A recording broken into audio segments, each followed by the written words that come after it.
depan para buaya, anak kecil ini sangatlah tidak takut, bahkan dia melompat ke mulut buaya itu. Tiba-tiba, di mulut buaya itu muncul cahaya warna-warni, dan memuntahkan anak kecil itu. Ternyata anak kecil itu pergi untuk mengambil batu warna-warni.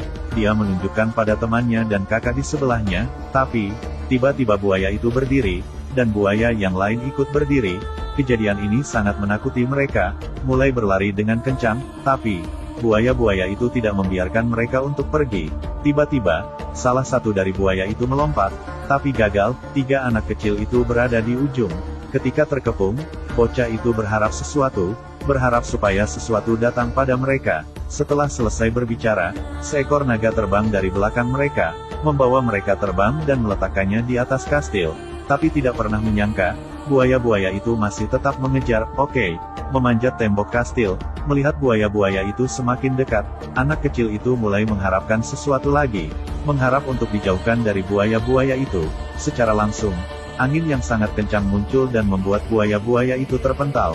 Mungkin itu karena mereka mempunyai batu warna-warni itu di tangan mereka. Itu adalah batu harapan ajaib. Pada malam itu, ketika kilat dan badai, secara tiba-tiba batu itu jatuh dari langit. Setelah muncul pelangi, 3 anak kecil itu mengikuti pelangi itu dan menemukan baru warna-warni.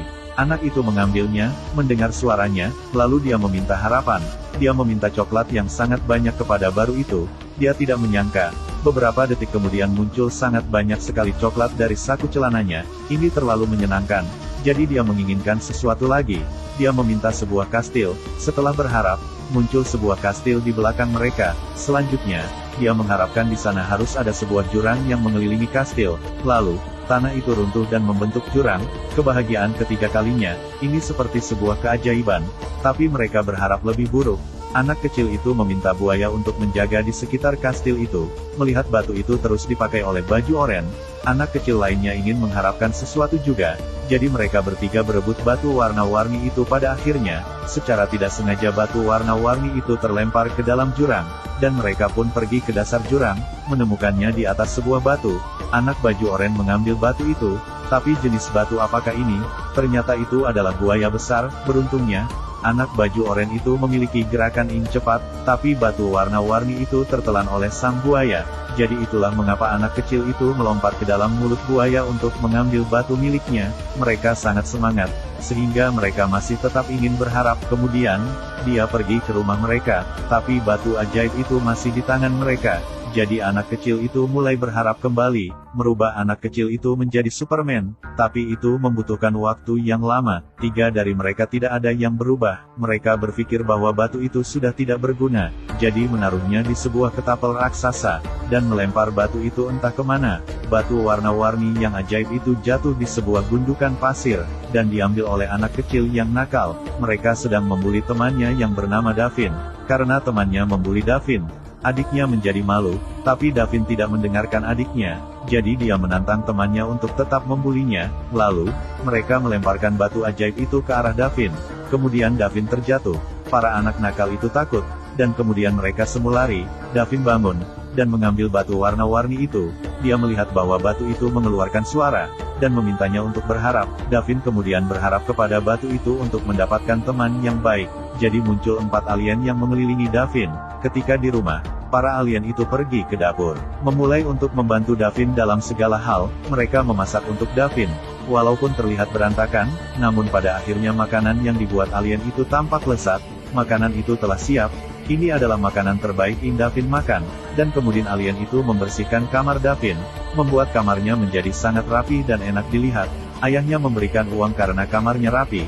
Keesokan harinya, Davin mengubah gaya rambutnya. Dia membawa 4 alien itu ke sekolahnya untuk menjaga dirinya. Alien itu sangat berguna.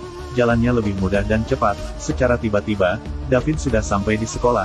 Beberapa anak nakal langsung datang untuk membulinya. Alien itu membantu Davin untuk berlindung. Orang tua Davin ingin pergi ke sebuah pesta perusahaan malam ini. Sebelum meninggalkannya, ibunya ingin mengintip ponsel milik Davin. Tetapi ibunya tertangkap oleh Davin. Untuk mengecoh Davin, ibunya sedang mencari sesuatu di kamarnya. Dia mengambil batu ajaib itu dan memasukkannya ke dalam dompet. Davin mengetahuinya dan mengikuti mereka. Kedua orang tuanya tampak kebingungan. Ibunya sangat ingin ayahnya untuk lebih dekat dan mesra. Batu yang berada di dompet itu mendengarkan harapan ibu Davin. jadi mereka berdua tiba-tiba menjadi satu badan. Tiba-tiba, sang bos ingin menjemput mereka, dan ketika membuka pintu, mereka dengan cepat melompat ke semak di sampingnya. Tasnya jatuh di depan pintu, dan diambil oleh anak bosnya. Dia menemukan batu ajaib itu di dalamnya. Davin datang dan ingin merebutnya. Baru ajaib itu malah jatuh ke nampan pelayan, dan diambil oleh sang bos dan dimakan olehnya. Dia mengatakan bahwa para karyawannya harus bekerja lebih giat lagi antar sesama. Harapan ini langsung dikabulkan oleh batu itu, dan para karyawannya saling semangat dan membuat rusuh. Anak bos itu mengambil lagi batu warna-warni yang jatuh dan mengharap. Dia berharap kakaknya berubah menjadi kumbang, membuat telinga ayahnya menjadi telinga babi, meminta motor keren untuk dirinya, dan dia menarik gas motor itu, kemudian menumbur tembok dan terlempar jauh, masuk ke dalam tong sampah, dan pada akhirnya, baru ajaib itu diambil lagi oleh Davin. Dia mengharapkan bahwa semua harapan malam ini untuk dihilangkan, dan secara langsung, semua harapan dan yang terjadi kembali seperti semula. Badan orang tua Davin tidak menjadi satu lagi, tapi anak bos itu meminta batu ajaib itu kepada Davin. Lalu Davin melemparkan baru itu dengan kencang, karena ingat tempat jatuhnya, Davin akan mengambil batu itu besok. Batu ajaib itu ternyata jatuh di rumah teman Davin, diambil oleh temannya. Keesokannya, ayah temannya sedang meneliti sesuatu di dalam rumahnya, tapi temannya itu tidak sengaja melemparkan upilnya ke arah ayahnya, lalu dia diusir oleh ayahnya. Dia berbicara dengan serius. Dia berharap ayahnya mendapat kecelakaan kerja. Harapannya terkabul. Upil yang dia buang tadi menjadi hidup, dan menjadi lebih besar dan memiliki mata. Pada saat itu, Davin ingin menemukan batu itu. Teman dan ayahnya menghalangi Davin, dan hasilnya, batu ajaib itu terlempar dan ditelan oleh upil yang hidup. Untuk mendapatkan batu itu kembali, Davin menonjok dan memasukkan tangannya ke dalam upil hidup itu, tapi dia malah dihajar balik oleh monster itu, bersiap untuk memakan Davin. Lalu teman Davin mengeluarkan upil lagi. "Jika kamu memakan temanku, maka aku akan memakan temanmu," kata teman Davin. Monster upil itu kemudian takut, secara langsung melepaskan Davin. Mereka semua berlari keluar rumah. Monster upil itu mengejar mereka, tapi dengan cepat ayah teman Davin mengeluarkan senjata. Dengan alat yang dibuat ayahnya, monster itu pun lenyap. Pada saat yang bersamaan, batu warna-warni ajaib itu ditemukan oleh anak kecil lain. Mereka semua mengejar anak itu, dan berebut untuk mengambil batu itu. Davin berharap tangannya lebih panjang, dan benar saja, tangannya memanjang, namun, batu itu malah diambil oleh anak bosnya yang berada di lantai 2. Anak bosnya itu menghilang, tapi tidak dengan batu itu. Lebih banyak lagi orang yang keluar. Kejadian itu semakin rusuh dan rusuh. Pada akhirnya, batu itu diambil oleh sang bos orang tua mereka. Bos itu berharap bahwa dirinya bisa menjadi orang berguna. Lalu dia menjadi Transformers. Sekarang dia menjadi orang terkenal di sana, tapi tidak bisa melakukan apa-apa untuk menghentikan ayahnya. Anaknya berharap, dia berharap untuk menghilang, tapi tidak terkabul. Lalu dia menjadi sebuah tawon. Dia bertarung dengan ayahnya, lalu kakaknya berubah menjadi kumbang untuk membantu. Lalu Davin juga memanggil teman aliennya. Temannya mendatangkan seekor buaya, dan mereka berperang bersama. Tapi robot itu sangat kuat, dan pada saat ini, seorang bayi muncul. Bayi itu menghentikan semua gerakan yang terjadi, dan mengubah semua seperti semula. Itu karena, pada waktu itu dia berharap untuk menjadi Superman, tetapi ternyata, yang menjadi Superman adalah adiknya yang mana seorang bayi umur 1 tahun. Bayi itu mengatakan pada mereka, bahwa orang-orang itu baik, mari berharap hal-hal yang baik. Orang-orang kehilangan akal sehatnya. Jika kamu tidak menghilangkan akal buruk, maka rasa kemanusiaan secara perlahan akan hilang. Pada saat itu, ayah temannya meminta mereka untuk pergi. Ia membuat mereka saling berpegangan, lalu dengan kompak membuat harapan yang baik. Biarkan orang-orang hidup bahagia. Lalu batu itu berputar kencang dan pecah. Akhirnya, hujan turun bersamaan dengan harapan semua orang. Inilah akhir dari cerita ini. Nantikan cerita seru lainnya. Terima kasih. Film ini diawali dengan seorang yang seperti mencari mangsa. Siapakah dia? Masih misterius. Kemudian di salah satu rumah seorang pria yang bernama Jay sedang mengasuh kedua anak perempuannya. Terlihat Jay pun bahagia dengan keluarga kecilnya tersebut. Tapi karena malam sudah larut, sang istri menyuruh kedua anak mereka untuk segera tidur. Karena besok mereka harus sekolah online lagi. Nggak sekolah bener, soalnya pembodohan masih berlanjut. Lalu Jay pun berkata, "Cepat pergi ke kamar kalian ya, nanti papa bacakan dongeng psikopat kesukaan kalian." Terlihat kedua anaknya pun senang dengan niat sang ayah itu. Kemudian Jay mencari buku dongeng tersebut, tapi tiba-tiba Entah bayangan siapa itu. Dirasa ada penyusup, Jay berusaha memeriksanya. Akan tetapi pintu keluar sudah dikunci. Dan ketika ia sedang mencari kunci, Jay kaget karena pintu tadi kini sudah terbuka. Fuck. What's wrong with mommy?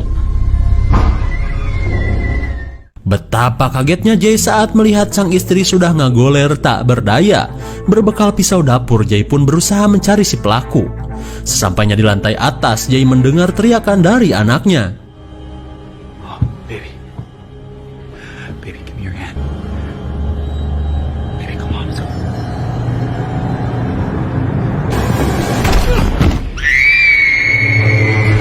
Tanpa diduga, orang misterius itu berhasil membuat Jay pingsan dan menculiknya. Dan film Kopet pun baru dimulai. Singkat waktu, Jay yang baru tersadar pun kaget karena ia sudah dikurung si penculik. Tak cuma dirinya yang diikat, Jay melihat 3 korban penculikan lain dalam kondisi yang sudah ripuh. Di tengah usaha Jay yang ingin kabur, ketiga korban tersebut cuma bisa berdiam pasrah dan menganggap usaha Jay sia-sia saja.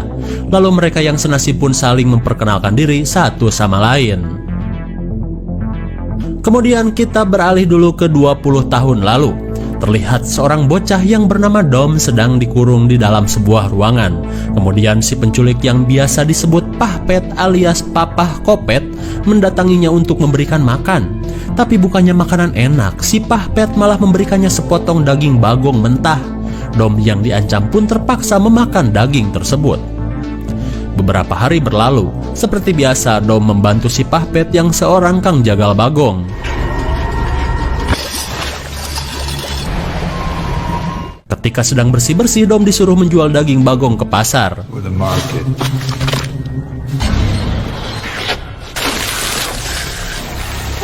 Dirasa Dom selalu teledor, si Pahpet memberikannya hukuman mandi darah bagong. Lalu si Pahpet pun berkata, "Orang tuamu sudah tidak lagi peduli denganmu karena tidak mencarimu sama sekali.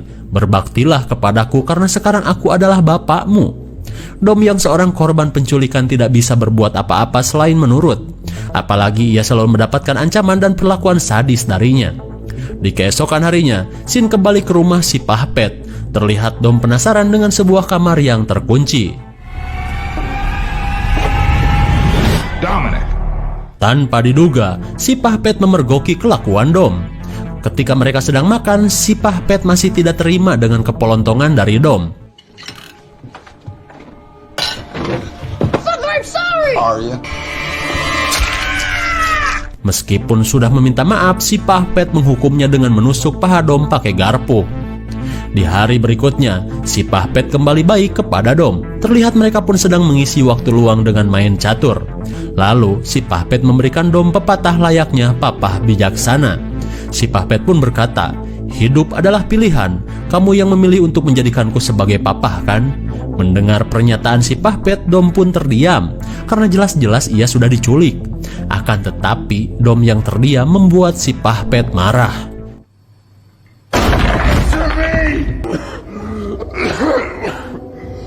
Karena kondisi si Pahpet yang mulai sakit-sakitan, Dom berniat untuk kabur.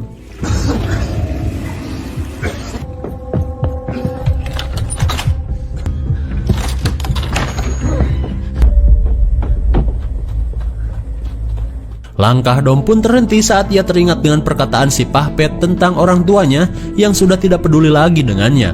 Apalagi ia bingung dengan jalan yang ditutupi hutan lebat. Dengan terpaksa, Dom memutuskan untuk tinggal saja dengan si Pahpet dan membiasakan diri. Seiring waktu berlalu, Dom merawat si Pahpet yang jatuh sakit.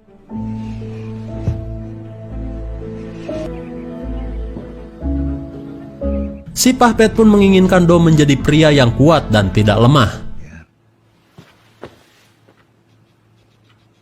Dari sejak itu, ikatan antara papah palsu dan anak mulai terlihat. Dan karena Dom memiliki simbol tapal kuda di tangannya, si papah pun berusaha menirunya. Segitu dulu kilas baliknya. Kini kita kembali ke Jay.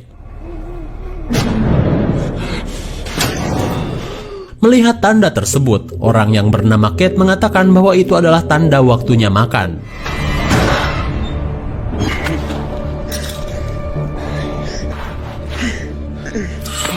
Bagaikan binatang peliharaan, mereka diberi sepotong daging bagong. Kondisi yang sangat lapar parah membuat mereka berebut. Tapi beda halnya dengan Jay. Karena ia seorang vegetarian atau pecinta lalapan mania, Jay tidak mau makan daging mentah itu. Sementara itu, seorang yang bernama Paul tidak bisa makan sama sekali karena kondisi bibirnya yang sudah dijahit psikopat jelas membuatnya sulit untuk mukbang. Kemudian, Jay terlihat heran dengan keberadaan kamera di ruangan tempatnya dikurung. Ia pun yakin si penculik selalu mengawasi mereka di ruangan lain. Jay yang sudah muak dengan nasibnya menantang si penculik untuk menemuinya.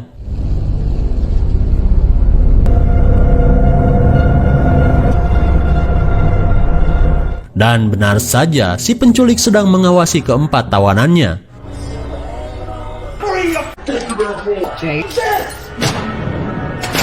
Melihat kelakuan Jay, Kate dan Adam sangat ketakutan karena mereka sudah tahu betapa sadisnya orang yang telah menculik mereka. Tak lama kemudian, inilah dia, psikopat nan kekar berbahaya dan bertopeng kulit bagong. Jay yang tadi sangat berani kini menciut bagai kerupuk kesiram air. Psikopat yang murka menjadikan Paul sebagai demonstrasi dari kesadisannya. Lalu ia menyuruh Kate agar menyisit tubuh Paul untuk mengambil kulitnya. Karena takut dengan sosok psikopat, Kate terpaksa melakukannya. You'll go for our families. Paul yang semakin ripuh cuman bisa merintih saat Katie mengulitinya. Lalu psikopat menyuruh Jay melakukannya juga.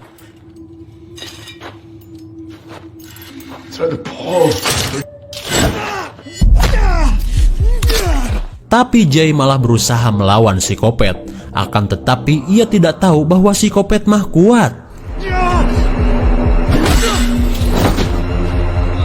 Dengan mudahnya psikopat membuat Jay ripuh. Tak sampai di situ, kelakuan Kopet terus berlanjut. Kali ini psikopat menyuruh Adam memasukkan cecunguk ke mulut Kate dengan menggunakan selang paralon. Karena psikopat sudah merasa puas, ia kembali ke tempatnya. Untung saja, cecunguk berhasil selamat dari pencernaan Kate. Setelah beberapa saat, Jay menemukan patahan silet dari tanah. Ia pun menjadikannya alat untuk kabur.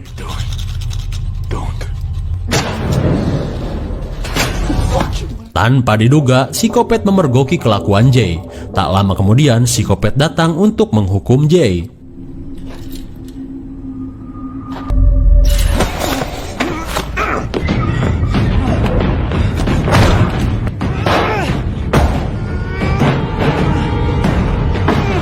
Untung saja Jay berhasil memutus tali ikatannya.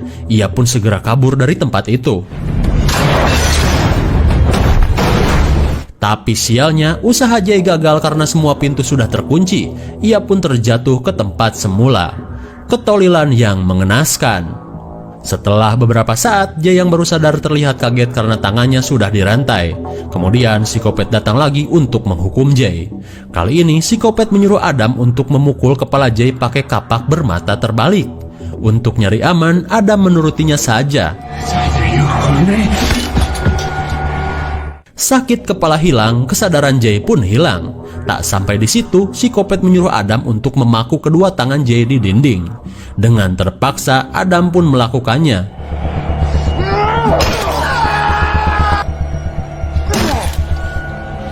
Saking sakitnya, teriakan Jay pun terdengar fales. Ketika psikopat sudah pergi, Jay tersadar dari pingsannya. Lalu ia memberanikan diri untuk mencabut paku di tangannya.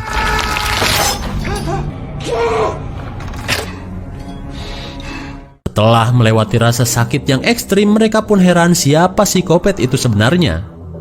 Kemudian Paul yang sudah ripuh seedan-edannya terlihat ingin menyampaikan sesuatu kepada mereka. Tapi karena sulit berbicara, ia pun membuka paksa jahitan di bibirnya. Dalam keadaan mulut yang berdarah, Paul menyebut kata kuda. Perkataan tersebut jelas membuat Jay dan yang lain bingung. Kuda lumping maksudnya? Tak lama kemudian, Paul akhirnya tewas karena sudah terdamage parah di sekujur tubuhnya. Kemudian, Jay melihat simbol yang dibuat Paul di tanah yang berbentuk simbol melengkung. Dari simbol dan kata kuda, Jay pun tahu bahwa Paul ingin menyebut tapal kuda. Kemudian, Adam menceritakan bahwa ia pernah melihat psikopat itu memiliki simbol tapal kuda di lengannya. Dari keterangan Adam tersebut, Jay teringat dengan seorang bocah ketika ia masih bocil. Di saat itu, Adam dan Kate juga mengingatnya. Dan ternyata mereka berempat adalah teman sewaktu kecil. Kita mundur lagi ke 20 tahun yang lalu. Di suatu malam, geng bocil yang dipimpin oleh Jay sedang asyik camping di tengah hutan bersama ketiga temannya. Pada saat itu, Jay sedang membahas sebuah cerita yang pernah viral dan berasal dari hutan ini. Mengisahkan tentang seorang Kang Jagal yang menjadi gila setelah ditinggal pergi istrinya. Kang Jagal itu pun mengurung anaknya di gudang dan selalu memaksanya memakan daging mentah. Hingga suatu ketika, entah apa yang terjadi, para polisi menemukan anak si Kang Jagal sudah tewas di alat perebusan daging. Dan katanya, pria Kang Jagal itu masih berkeliaran di hutan ini. Dan karena kepo, mereka pun berniat untuk mencari keberadaan rumah si Kang Jagal tersebut. Tapi tiba-tiba mereka mendengar suara seseorang di balik ruyuk.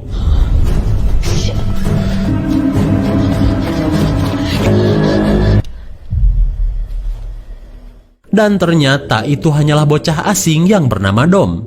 Singkat cerita, Jay dan teman-temannya penasaran dengan simbol tapal kuda di tangan Dom. Akan tetapi, Dom tidak menceritakan bagaimana ia mendapatkan luka bakar tersebut. Kemudian, mereka mengajak Dom bergabung dengan geng bocilnya. Tapi sebelum Dom menjadi anggota, Kate menyuruh Dom untuk menyelesaikan tantangan dulu. Dom yang lugu cuman bisa menurut saja ketika Kate memasukkan cecunguk ke dalam mulutnya. Dom pun kaget ketika cecunguk sudah masuk ke perutnya. Tak sampai di situ, Kate memberikannya laba-laba.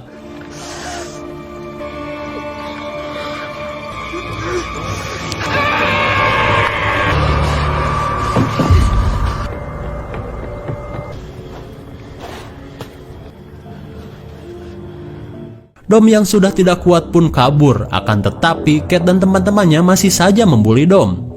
Hanya karena ingin memiliki teman, ia pun pasrah ketika mereka memasungnya di tanah. Kemudian, Dom dihujani cacing-cacing tepat di bengetnya. Di keesokan harinya, Shin beralih ke rumah Dom. Terlihat Dom sedang galau karena orang tuanya lagi cekcok tidak punya beras akibat gak bisa dagang karena PPKN. Kemudian, Kate datang menemuinya. Kate pun kembali bertanya bekas tapal kuda di tangan Dom. Lalu Dom mengatakan bahwa simbol tersebut sengaja ia buat untuk mengenang kuda kesayangannya yang modar. Setelah mendengar cerita singkat tersebut, Kate mengajaknya ke suatu tempat. Dom yang lagi galau pun jelas semangat dengan ajakan teman barunya itu. Setelah berada di tengah hutan, ternyata itu hanya akal-akalan Kate dan teman-temannya saja, karena mereka malah menyuruh Dom untuk masuk ke rumah Kang Jagal yang pernah viral itu. Dengan dijanjikan menjadi teman mereka, Dom memberanikan diri untuk masuk dan uji nyali bertahan selama 20 menit.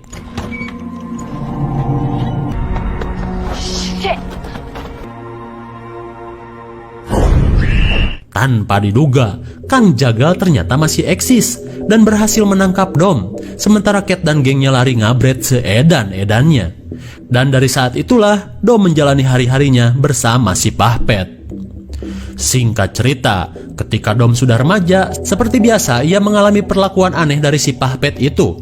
Maklumlah kan gila, karena sudah muak dengan perlakuan si Pahpet, Dom pun berontak. Dom sengaja ingin membuat si Pahpet marah dengan masuk ke kamar yang selalu terkunci. Ketika berada di kamar tersebut, Dom melihat beberapa foto dari anak asli si Pahpet yang sudah modar. Kemudian, ia juga menemukan koran yang memberitakan bahwa selama ini, orang tua Dom selalu mencarinya. Tragisnya lagi, mereka pun tewas karena kebakaran.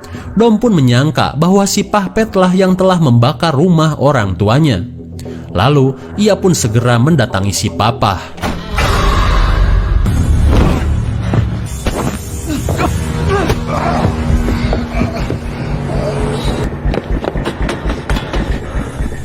Karena sudah terpojok, Dom pun meminta ampun kepada si Pahpet. Kemudian, mereka pun cekcok dengan semua yang telah terjadi. Kemudian, Dom berkata, "Kamu sengaja menculikku untuk menggantikan anakmu yang sudah kau bunuh, kan?" Mendengar hal itu, emosi pun tak terbendung. Dengan sabetan kapak bermata terbalik, Dom akhirnya pingsan. Setelah Dom kembali sadar, si Puppet akan merebus Dom seperti yang ia lakukan kepada anak kandungnya. Let you live. A fraud in Henry's up to make you strong. No! Oh God! Please! Please! Let me go! No! No! No! No! Oh God! No!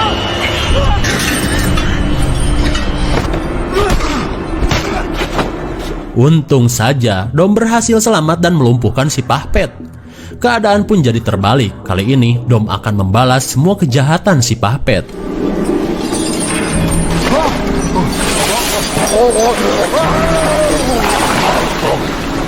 Akhirnya si Papa menjadi kopet rebus dan modar dengan tubuh yang matang. Setelah mengalami rentetan kejadian mengerikan, Dom yang hanya sebatang kara memutuskan untuk menjadi psikopat, lalu berniat mencari Kate and Friends yang sudah membuatnya menderita. Kemudian scene kembali ke masa sekarang. Setelah mengetahui siapa sebenarnya psikopat ini, Jay mengajak teman-temannya untuk meminta maaf kepada Dom. Karena mereka sudah mengetahui semuanya, psikopat pun kembali melakukan aksi penyiksaannya. Dominic! Sementara itu, Jay berusaha menenangkan Dom sang psikopat dan menyesali semua yang dulu mereka pernah perbuat kepadanya. Akan tetapi, permintaan maaf Jay tidak berarti. Ia pun memaksa Jay untuk memasukkan telur laba-laba ke telinga Kate. Karena di bawah ancaman, dengan terpaksa Jay melakukannya. Setelah menyiksa Kate, psikopat pun kembali ke ruangannya. Kemudian, psikopat kesal karena melihat tawanannya sedang ribut. Ia pun bergegas untuk menghukum mereka.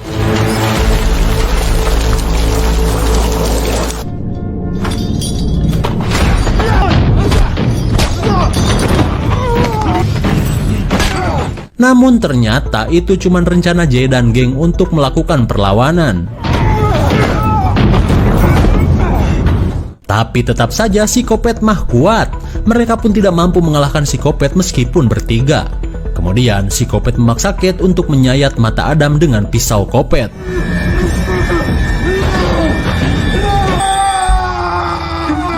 Lalu ia pun menyuruh Kate memasukkan ulat ke dalam bola mata Adam.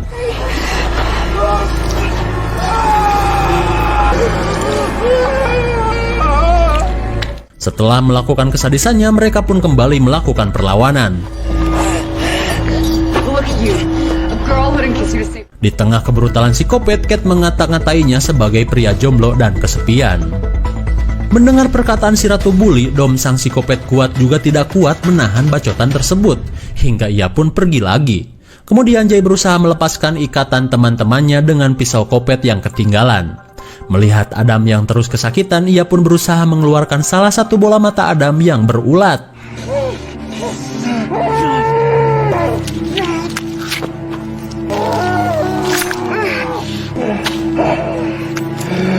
Setelah beberapa saat, mereka tahu bahwa si kopet akan balik lagi.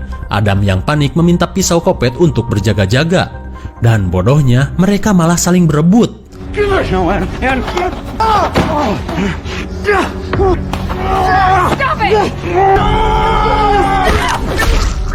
Tolil sekali, Adam pun modar karena belati kopet nyocol di mulutnya. Ketika Jay dan Kate saling menyalahkan, si kopet datang dan menangkap Kate. Kemudian, Jay memohon untuk memaafkan kelakuan mereka dulu. Lalu Jay berkata, "Sekarang kita baikan aja ya. By the way, boleh kan lihat bangetmu yang sekarang?" Terlihat mereka pun tak menyangka wajah psikopat malah ganteng. Oh, apakah ini psikopat varian baru? Tidak ada yang tahu. Tapi tiba-tiba, tanpa diduga, telur laba-laba sudah menetas di kepala Kate. Kepanikan tersebut dijadikan Jay untuk menusuk Dom.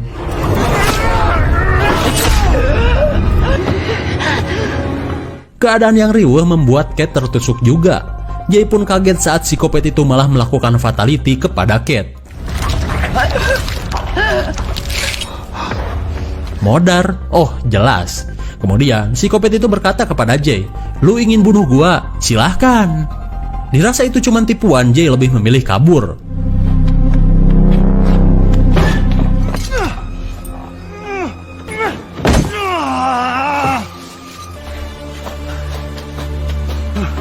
Akhirnya, Jay berhasil keluar dari rumah Kopet. Di tengah pelarian Jay, Dom si Kopet masih meminta Jay untuk membunuhnya karena si Kopet merasa hidupnya sudah tak berarti. Karena Jay tidak menurutinya, si Kopet yang marah pun berusaha untuk membunuh Jay. Ia pun berkata, "Setelah aku membunuhmu, aku akan bantai keluargamu." Suffer worse than you.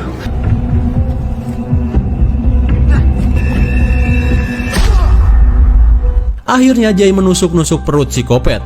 Setelah si Kopet terlihat ripuh dengan luka tusuknya, Jay pun melarikan diri dan selamat.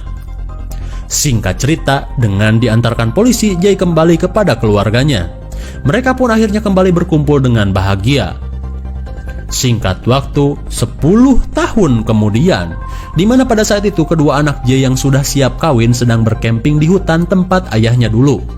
Di tengah asiknya pesta minum wedang bajigur, kedua gadis ini membicarakan tentang aksi ayah mereka. Akan tetapi, kisah itu berakhir dengan tidak ditemukannya mayat dari sang psikopat. Mereka pun yakin bahwa psikopat masih berada di hutan ini. Wah, dejavu mode on. Dirasa malah bikin takut, mereka pun memutuskan untuk pulang. Lalu tiba-tiba kedua gadis ini melihat bayangan yang mirip seseorang.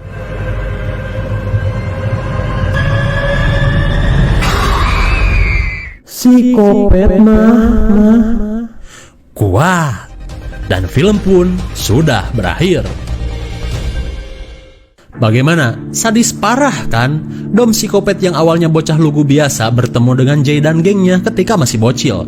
Tapi bukannya menjadi teman, ia malah mendapat bulian dari mereka. Hingga membuat Dom disandra oleh seorang kang jagal yang bernama Pahpet. Lalu ia merawat Dom seperti anaknya sendiri. Tapi karena kang jagal tersebut gila, ia pun mendidik Dom dengan kurikulum Kopet. Dan saat Dom sudah dewasa, ia bisa membalas semua penderitaannya dengan membunuh si kang jagal. Kemudian ia pun menuntut balas kepada Jay dan kawan-kawannya. Aksinya pun ia awali dengan menculik mereka dan menyiksa mereka seperti yang pernah ia alami dulu. Akan tetapi, Jay berhasil terbebas dari kelakuan Dom psikopat. Namun sialnya, Jay tidak benar-benar membunuhnya. Hingga 10 tahun kemudian, psikopat kembali menangkap kedua anaknya. Karena Dom kuat, ia pun pantas menyandang gelar sebagai psikopat mah. Terusin sama kalian. Film ini diawali dengan diperlihatkannya sebuah rumah besar yang jauh dari gosip-gosip tetangga alias terpencil. Di dalam rumah tersebut, seorang bocil yang bernama Eric sedang dikunjungi oleh psikiater Bohai atas panggilan orang tua Eric. Karena setelah keluarganya pindah ke rumah besar ini, Eric sering mendengar bisikan misterius yang terus meminta Eric untuk menggambar hal-hal aneh dan mengerikan. Dan ketika si Bohai bertanya apa yang Eric dengar, Eric pun tak berkata sedikit pun. Lalu setelah memeriksa Eric, psikiater ini pun pamit untuk pulang kepada orang tua Eric yang bernama Daniel dan Sarah. Ia pun berkata kepada orang tua Eric bahwa apa yang dialami anaknya adalah hal yang wajar saat anak-anak beradaptasi dengan lingkungan baru.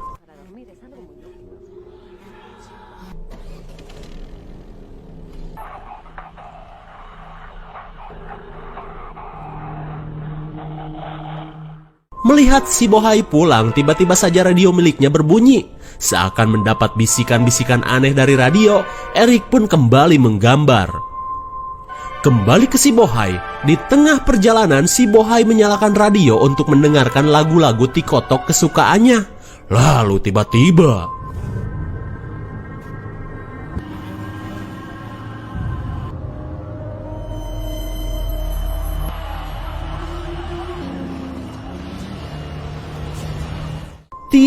saja hal aneh terjadi. Dan ternyata di saat bersamaan Eric menggambar sesuatu yang aneh.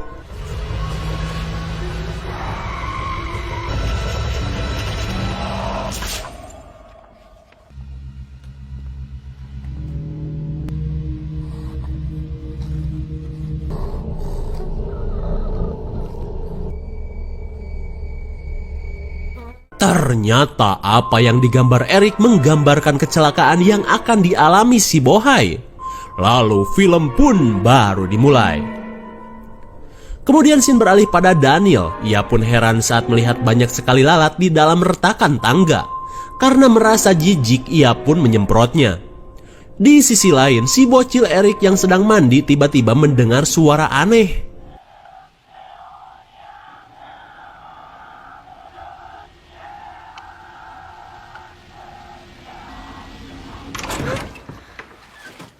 echa la cabeza hacia atrás. Saat ibunya datang, tiba-tiba Eric berkata bahwa si ayah kini sudah benci kepadanya. Namun jelas ibunya tidak percaya dengan omongan bocil ngawur ini. Singkat waktu, malam pun poek. Daniel dan Sarah terlihat sedang santuy menonton sebuah acara talk show. Dalam acara tersebut, sang narasumber yang bernama Dr. Jerman sedang membahas fenomena suara gaib yang biasa terjadi di suatu tempat yang memiliki sejarah mengerikan. Dan ketika malam semakin larut, tiba-tiba Daniel terbangun saat mendengar suara pagar kolam yang terbuka sendiri. Di waktu yang sama, Eric pun ikut terbangun saat mendengar suara aneh dari dalam radio. Lalu, Daniel yang baru pulang mengecek kolam tiba-tiba mendengar anaknya berbicara dengan seseorang.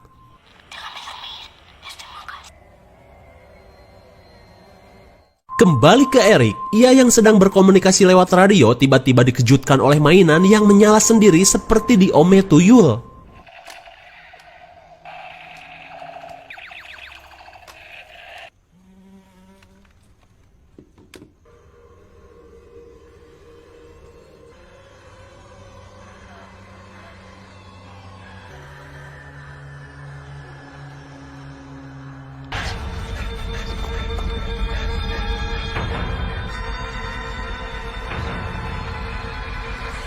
Eric yang melihat sosok aneh langsung bersembunyi di balik selimut.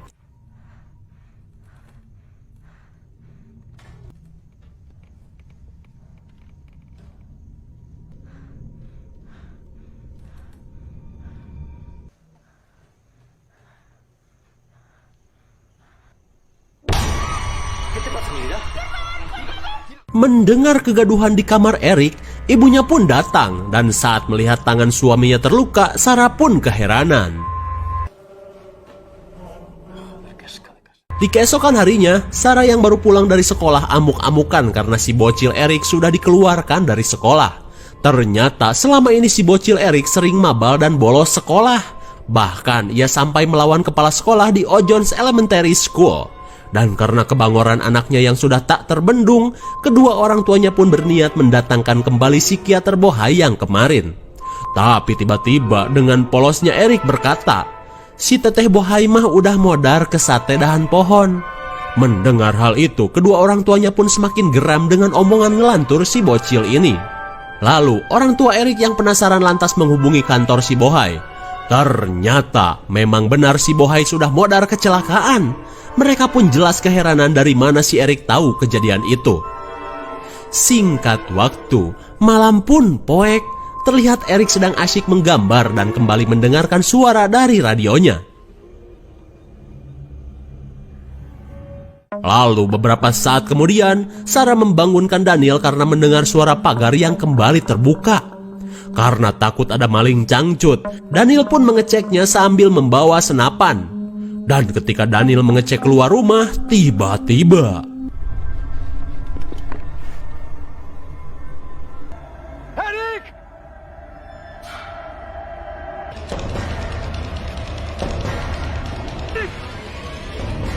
Eric!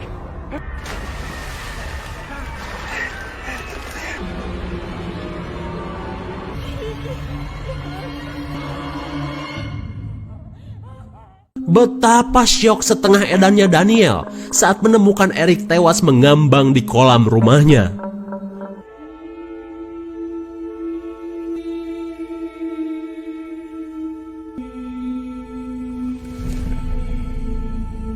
Di keesokan harinya, sepulangnya dari pemakaman, Sarah dan Daniel terlihat terpuruk atas kematian anaknya.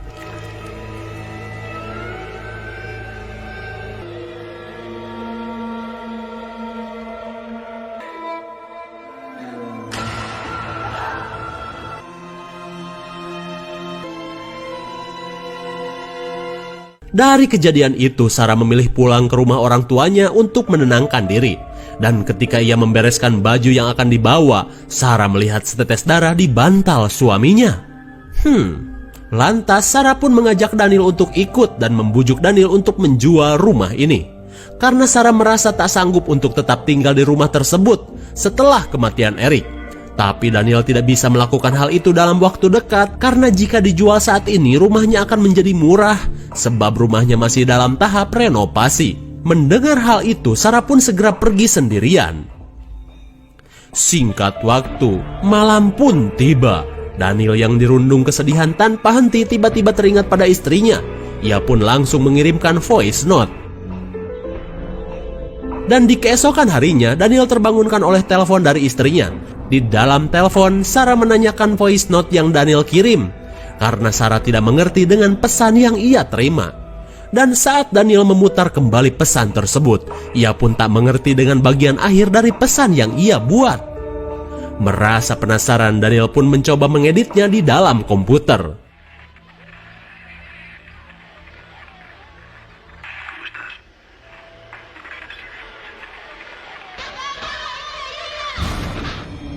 Tiba-tiba ia dikejutkan dengan suara yang terdengar seperti suara Eric yang meminta tolong.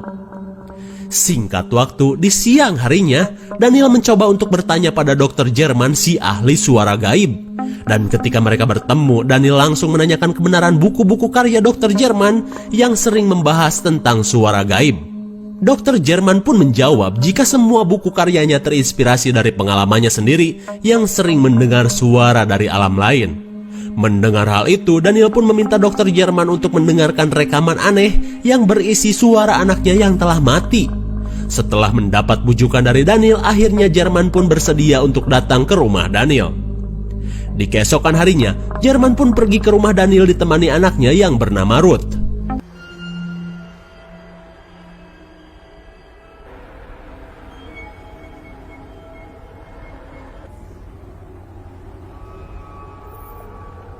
Tapi tiba-tiba Jerman merasakan hal yang aneh pada sebuah katrol yang terpasang di rumah Daniel. Tak lama setelah itu, Daniel mempersilahkan Jerman dan Ruth untuk segera masuk. Ketika berada di dalam rumah, Ruth melihat keanehan pada retakan kayu yang banyak dikerubungi lalat. Setelah melihat-lihat, kemudian Daniel menunjukkan radio yang selalu digunakan oleh anaknya. Karena menurut anaknya, radio tersebut sering mengeluarkan suara misterius yang mirip dengan suara Daniel. Singkat waktu, Ruth berusaha memasang kamera thermal, kali aja ada penampakan. Terlihat sosok wanita berdiri di belakang Ruth, akan tetapi Ruth tak bisa melihatnya. Dan tibalah saatnya dokter Jerman bersama Ruth mencari sumber suara aneh yang ada di rumah Daniel.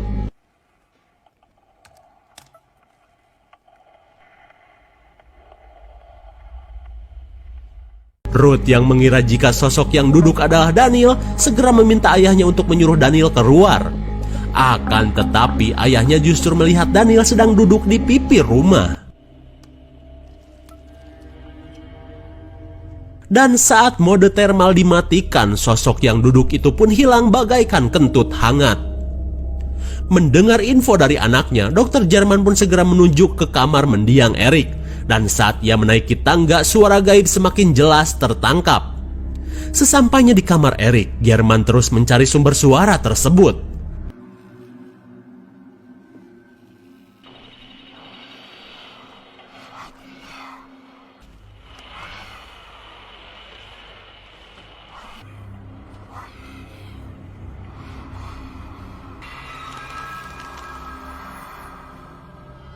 Dan saat Ruth melihat ada penampakan di depan ayahnya, Ruth pun segera menyuruh ayahnya keluar dari kamar itu.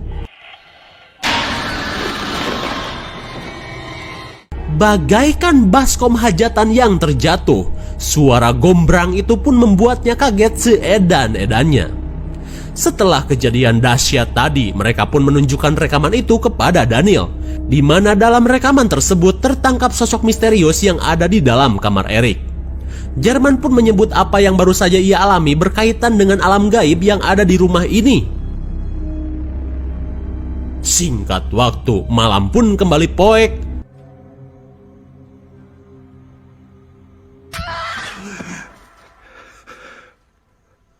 Setelah mimpi buruk, ia pun melihat penampakan. Dokter Jerman yang penasaran pergi keluar untuk mengejar sosok tersebut. Saat berada di dapur, tiba-tiba Jerman melihat sosok mendiang istrinya dengan setelan bondon warkop. Di dalam kehaluan itu, Sang istri pun menghampiri dan memeluknya. Lalu tiba-tiba istrinya membawa pisau dan berkata, "Dengan ini kita akan bersama-sama lagi dan adu gabrut di akhirat."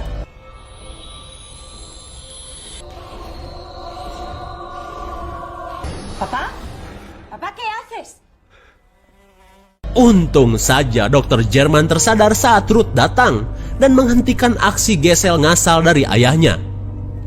Di sisi lain, Sarah yang sedang tertidur terbangunkan oleh telepon misterius yang masuk. ¿Quién es? Ternyata telepon misterius itu terdengar seperti anaknya yang meminta tolong. Dan gitu cuy, di akhirat ada HP gitu. Eric pun memberitahu jika ia sedang ketakutan dan bersembunyi di dalam kamar. Mendengar hal itu, ia pun segera kembali ke rumahnya. Di keesokan harinya,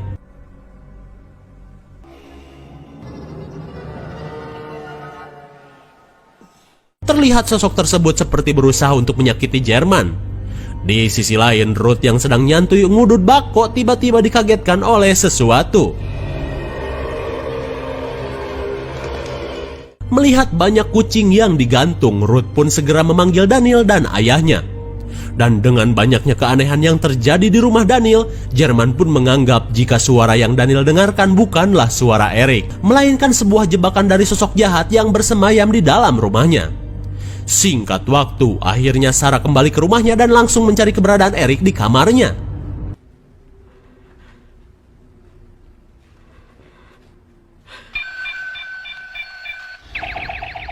Tiba-tiba saja ada penampakan si bocil Eric sedang bermain-mainan.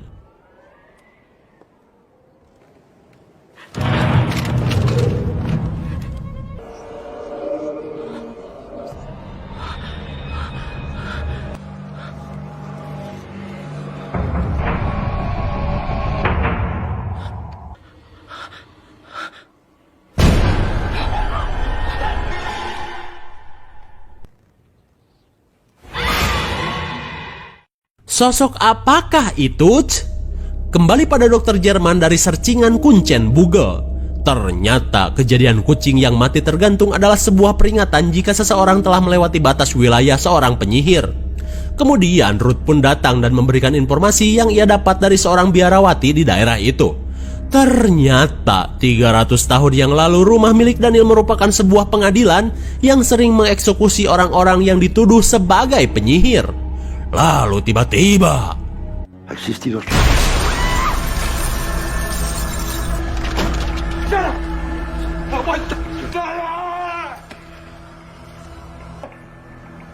betapa syok seedan-edannya mereka saat melihat Sarah tiba-tiba modar tergantung. Lalu seekor lalat pun keluar dari telinga mayat Sarah. Dan ternyata Sarah tergantung di katrol yang berada di depan rumah, persis dengan firasat aneh yang si dokter lihat.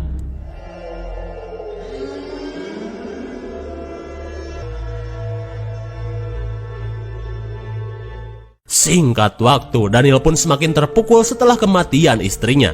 Setelah itu, Jerman yang penasaran mencari informasi tambahan tentang tempat tersebut dan menunjukkan hasil penemuannya pada Ruth. Ternyata katrol yang berada di depan rumah Daniel merupakan tempat untuk mempertontonkan mayat yang telah dieksekusi. Ruth yang khawatir akan keselamatan nyawa mereka mengajak ayahnya untuk segera pergi dari rumah itu. Akan tetapi si ayah menolak karena menurutnya fenomena yang terjadi di rumah Daniel merupakan hal yang sudah lama ia cari. Kembali ke Daniel yang duduk termenung di kamar anaknya. Lalu tiba-tiba ia melihat istri dan anaknya berdiri di balik plastik pemijahan lele.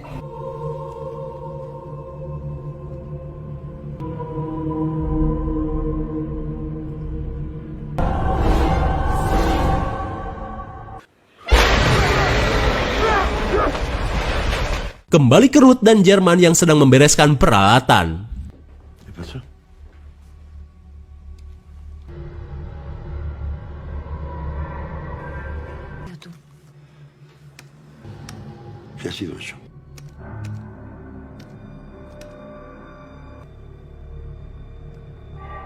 Tanpa diduga, mereka melihat sosok misterius saat Sarah akan bundir.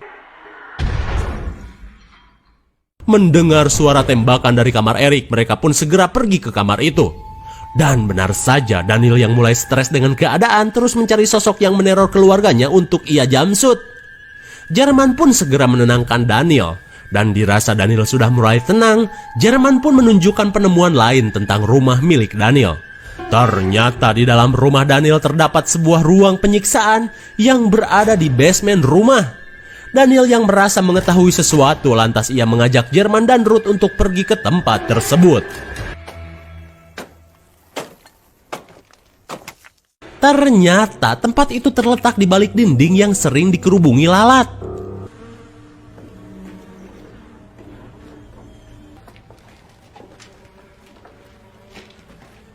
Ketika mereka ada di basement, mereka pun melihat banyak alat penyiksaan dari abad pertengahan.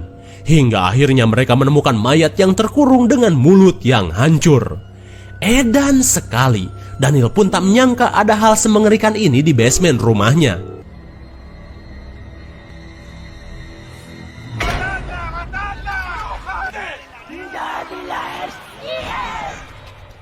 Melihat hukuman yang diterima oleh orang itu, Jerman pun yakin jika semasa hidupnya ia adalah seorang penggibah handal, sekaligus merangkap sebagai penyihir. Wah, wanita yang sangat multi-talent sekali ya. Jerman pun menyarankan untuk segera membakar mayat penyihir ini, karena jasad ini masih memiliki ilmu dan dendam yang kesumat, melebihi dendam mantan yang menyesal. Setelah itu, Daniel dan Jerman mencari bensin untuk membakar mayat itu. Dan untuk mempersingkat waktu, Jerman terlebih dulu pergi ke basement.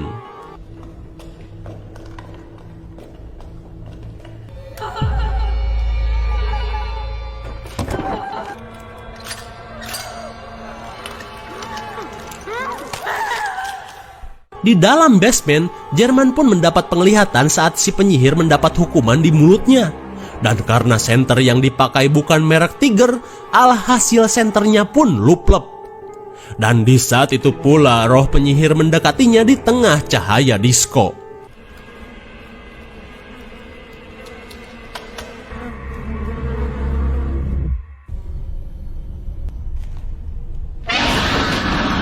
Di sisi lain, tiba-tiba Ruth mendengar suara langkah kaki yang ada di belakangnya. Dan ketika ia menghampiri sumber suara itu,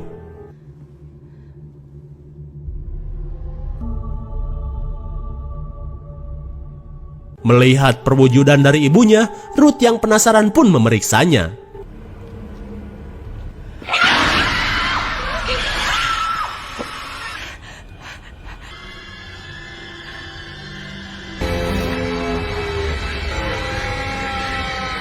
Hingga akhirnya Ruth pun tertangkap oleh roh penyihir. Kembali ke Daniel yang sedang mencari bahan bakar tambahan.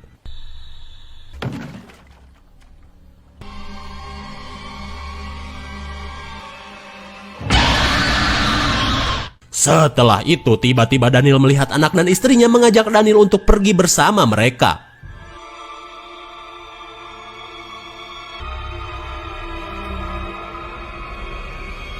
Di sisi lain, Jerman yang sedang sibuk menyebor mayat si penyihir dengan bensin tiba-tiba mendengar langkah kaki. Dan ketika ia mencarinya,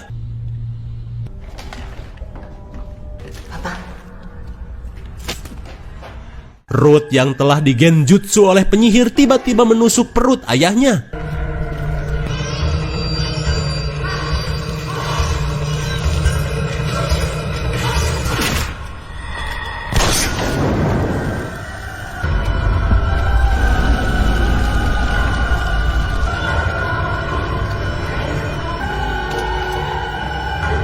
Akhirnya Ruth dan Daniel pun sadar setelah mayat si penyihir itu dibakar. Di keesokan harinya, setelah semua kekacauan yang terjadi, Daniel yang teringat pada keluarga kecilnya masuk ke kamar Eric. Kemudian saat ia termenung, Daniel melihat keanehan pada gambar buatan anaknya.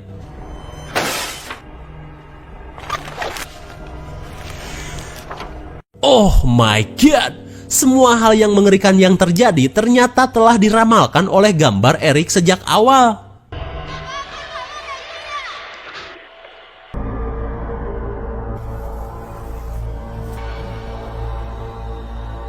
Ternyata selama ini Erik sudah dikendalikan oleh si penyihir. Dan betapa syoknya saya beserta kalian saat mengetahui sebenarnya kematian Erik disebabkan oleh Daniel sendiri yang telah tergenjutsu oleh lalat si penyihir. Kalau si Itachi mah pakai gagak ya.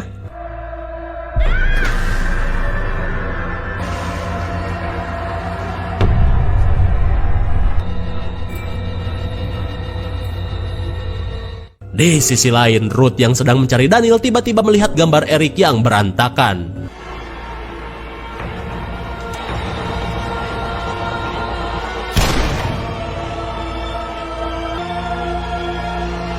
Ruth yang mendengar suara tembakan segera berlari setelah melihat gambar yang dibuat oleh Erik.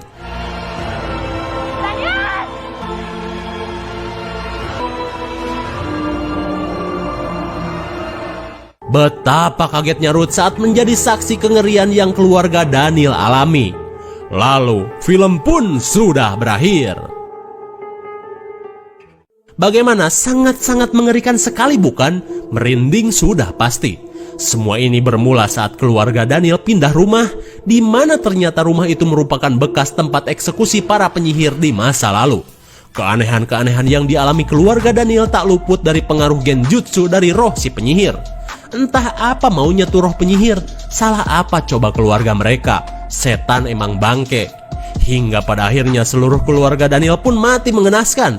Ditambah lagi ternyata selama ini Daniel lah yang telah membunuh anaknya sendiri akibat genjutsu si penyihir.